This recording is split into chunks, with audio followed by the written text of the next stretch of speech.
Hello बच्चों, तो आज हम क्लास 11th का कॉम्बिनेशन ऑफ एरर्स के अंदर बच्चों हम पढ़ने वाले हैं एरर इन प्रोडक्ट या बच्चों एरर इन मल्टीप्लिकेशन। ठीक है, तो बिना टाइम वेस्ट करते हुए हम टॉपिक के ऊपर आते हैं बच्चों। और इसके अंदर बच्चों हम ये कह रहे हैं कि आपके पास में अगर कोई फिजिकल क्वांटिटी बच्चों दो अदर फिजिकल क्वांटिटी के प्रोडक्ट फॉर्म में हो, तो अगर इस ए और बी के अंदर कोई एब्सोल्यूट एरर होगा तो आपको पता है कि जब ए और बी में एरर होगा तो ऑब्वियसली एक्स के अंदर भी यहां पे एब्सोल्यूट एरर होगा।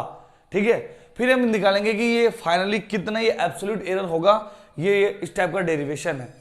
तो हम इसको शुरू करते हैं। कैसे बच्चों, यहां पे हमने मान के रखा है कि आपके पास में कोई फिजिकल क्वांटिटी बच्चों दो अदर फिजिकल क्वांटिटी के प्रोडक्ट फॉर्म में है। तो यहां पे अगर डेल्टा ए के अंदर एब्सोल्यूट एरर है और बच्चों डेल्टा बी के अंदर एब्सोल्यूट एरर है, तो बच्चों आपके पास में एक्स के अंदर भी एब्सोल्यूट एरर होगा। ठीक है ना, तो ये हमने लिख दिया है। और जब किसी फिजिकल क्वांटिटी के अंदर बच्चों एब्सोल्यूट एरर हो तो हम उस फिजिकल क्वांटिटी को विद एब्सोल्यूट एरर किस टाइप से लिखते हैं, इस टाइप से, उसकी रियल वैल्यू और उसका एब्सोल्यूट एरर के साथ में कंबाइन करते हुए। ठीक है, तो आपके पास में यहां देखने को मिलेगा आपको कि x के अंदर जो एब्सोल्यूट एरर है तो इसको लिखा जाएगा x plus minus delta x, और a के अंदर एब्सोल्यूट एरर डेल्टा a है तो इसको लिखा जाएगा a plus minus delta a into मतलब मल्टीप्लीकेशन या मल्टीप्लाई। फिर आपके पास में है बच्चों b, तो लिखेंगे b plus minus delta b because delta b is the absolute error in physical quantity b। यहां भी बच्चों क्या करेंगे, आपके पास में ये x प्लस डेल्टा एक्स तो है, अब आपके पास में देखो ये ब्रैकेट है, तो आप क्या करोगे, ये इंडिविजुअल जो फिजिकल क्वांटिटी है या इंडिविजुअल जो टर्म है हमें दूसरे वाले ब्रैकेट से मल्टीप्लाई करना है, जैसे कि आप अलजेब्रा के अंदर पढ़ते हैं। ठीक है, तो ये ए बी से मल्टीप्लाई होगा तो बनेगा ए बी, ये ए डेल्टा बी से मल्टीप्लाई होगा तो बनेगा ए डेल्टा बी। ठीक है, फिर प्लस माइनस, फिर डेल्टा ए बी से मल्टीप्लाई होगा बच्चों तो बनेगा बी डेल्टा ए, फिर डेल्टा ए डेल्टा बी से मल्टीप्लाई होगा तो बन जाएगा बच्चों डेल्टा ए और डेल्टा बी। ठीक है, यहां पे क्या करेंगे बच्चों, हमने यहां पे x कॉमन ले लिया इस वाले टर्म के अंदर। x कॉमन ले तो यहां बच गया आपके पास में 1, क्योंकि x कॉमन ले तो यहां बच जाएगा 1, यहां x नहीं तो यहां डिवाइड लग गया x का। ठीक है, फिर यहां पे a भी कॉमन लेंगे, a भी इस पूरे टर्म के अंदर, तो पूरी टर्म के अंदर अगर a भी कॉमन लेंगे तो यहां बच गया 1, यहां a भी में a भी कॉमन आए तो एक a कॉमन आ जाएगा, जबकि b नहीं है तो b का डिवाइड लग जाएगा, तो delta B upon B plus यहाँ पे बी डेल्टा ए के अंदर बी बाहर निकल जाएगा, ए नहीं है तो ए का डिवाइड लग जाएगा, डेल्टा ए अपॉन ए। यहाँ ए बी दोनों नहीं है, only delta A delta B है तो वो ए बी डिवाइड लग जाएगा इसके अंदर। तो इस स्टेप से यहाँ तो हमने इस वाले टर्म के अंदर एलएचएस के अंदर हमने एक्स कॉमन ले लिया और बच्चों आरएचएस के अंदर हमने ए बी कॉमन ले लिया। अब यहाँ पे एक चीज हमें और चीज मिल जाएगी, देखो हमें पता है जो ए बी हाँ हमने कॉमन लिया है, ए बी की वैल्यू तो एक्स होती है, तो हमने बोल दिया कि ए बी तो एक्स के इक्वल है। तो हमने जो यहाँ पे आपके पास में एलएचएस के अंदर x 1 प्लस माइनस का डेल्टा x अपॉन x है, और यहाँ जो ए बी था उसकी जगह बच्चों हमने ये x की वैल्यू पुट कर दी।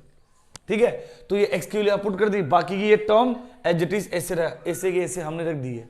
ठीक है, फिर क्या बच्चों, ये x से x यहाँ कट जाएगा, ये जो आपके पास में जो x होगा ये x से x कैंसिल हो जाएगा, और आपके पास से क्या बचेगा 1 plus minus delta x upon x is equal to 1 plus minus का delta a upon a plus minus का delta b upon b plus minus का delta a into delta b upon A B.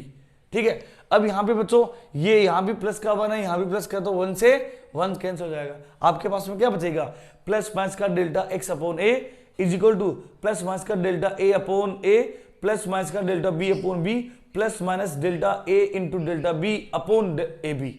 यहाँ पे आप देखोगे कि delta A delta B एक error है और इनकी वैल्यू बहुत कम होती है, बहुत कम वैल्यू को मल्टीप्लाई करेंगे तो उसकी वैल्यू और कम आएगी, और उस कम वैल्यू के अंदर अगर हम मतलब और किसी वैल्यू का डिवाइड करेंगे तो वो वैल्यू और कम आ जाएगी। तो ये जो वैल्यू होगी आपके पास में delta A upon delta A into delta B upon A B, ये लगभग 0 के अप्रोक्स होगी। तो हम इस वाले टर्म को बच्चों नेग्लेक्ट कर लेते हैं, नेग्लिजिबल मान लेते हैं।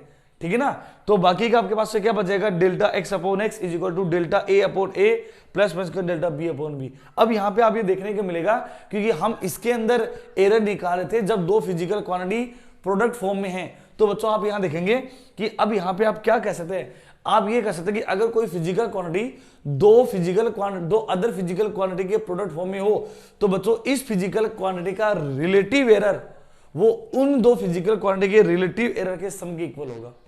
ठीक है ना, यहां पे ये स्टेटमेंट लिखा जा सकता है क्या कि relative error of a physical quantity is equals to the sum of individual relative error of physical quantities. ठीक है, मतलब delta X upon X is equal to delta A upon A plus minus का delta B upon B. तो आप यहां देखेंगे कि अगर आपके पास में कोई फिजिकल क्वांटिटी दो अदर फिजिकल क्वांटिटी के प्रोडक्ट फॉर्म में है, ठीक है, तो इस फिजिकल क्वांटिटी का रिलेटिव एरर इनके रिलेटिव एरर के सम के इक्वल होगा। ठीक है, तो हमने प्रोडक्ट फॉर्म में या मल्टीप्लिकेशन फॉर्म में एरर को इस टाइप से फाइंड किया है। इनके ऊपर बच्चों न्यूमेरिकल्स आते हैं, जब हमारा ये थ्योरेटिकल वाला पोर्शन खत्म होगा तो मैं इसके ऊपर न्यूमेरिकल भी बताऊंगा आपको। ठीक है, तो इस टाइप से बच्चों हमारे कॉम्बिनेशन ऑफ एरर के अंदर एरर इन कोसेंट या डिवीजन वाला बच गया है और एक पावर वाला बच गया है। ठीक है, तो ये दो हम एरर का कॉम्बिनेशन पढ़ेंगे, उसके बाद में बच्चों हम न्यूमेरिकल्स के ऊपर ट्राई करेंगे। अगर आपको ये वीडियो अच्छा लगा तो please like and share and subscribe.